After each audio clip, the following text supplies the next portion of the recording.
दूसरे चरण का मतदान पूरे देश भर में चालू है और अब तक का जो रुझान है, लोग भारी संख्या में वोट दे रहे हैं। सबसे पहले तो मैं मतदाताओं को अपील करना चाहूंगा कि सुरक्षित देश के लिए, समृद्ध देश के लिए और गरीबों के कल्याण के लिए ऐसी पार्टी चुनिए जो अपने वादों पर खड़ी रहे। देश भर में पूर्व, पश्चिम, उत्तर, दक्षिण में सब दिशाओं में प्रचार कर फिर से एक बार आज भोपाल आया हूं।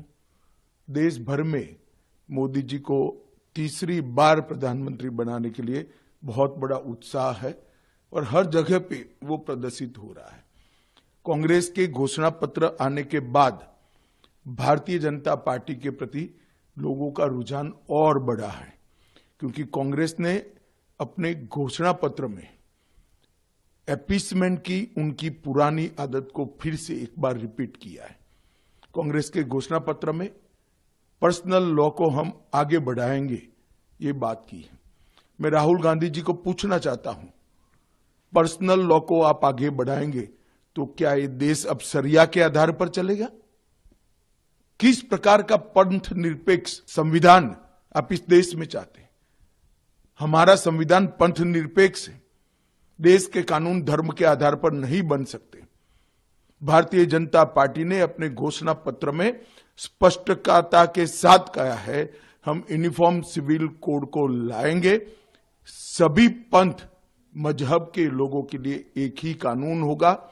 हमने ट्रिपल तलाक समाप्त किया है, यूसीसी की शुरुआत की है, उसको हम आगे बढ़ाएंगे। राहुल गांधी जी पर्सनल लॉ की बात करते हैं, वो देश को खंड खंड तोड़ने की बात है और शरिया के आधार पर क्या ये देश चलेगा?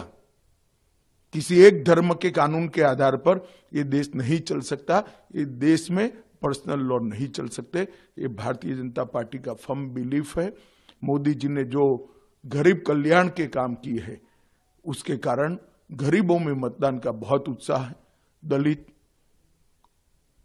आदिवासी, पिछड़ा समाज और गांव के गरीब, सभी वर्ग के गरीब बहुत उत्साह के साथ मोदी जी के लिए वोटिंग कर रहे हैं और मुझे पूरा भरोसा है कि हम तीसरी बार देश के प्रधानमंत्री के रूप में 1 तारीख के बाद नरेंद्र मोदी को देखेंगे। ये सब भारतीय जनता पार्टी के कार्यकर्ता और करोड़ों देशवासियों की भावना है।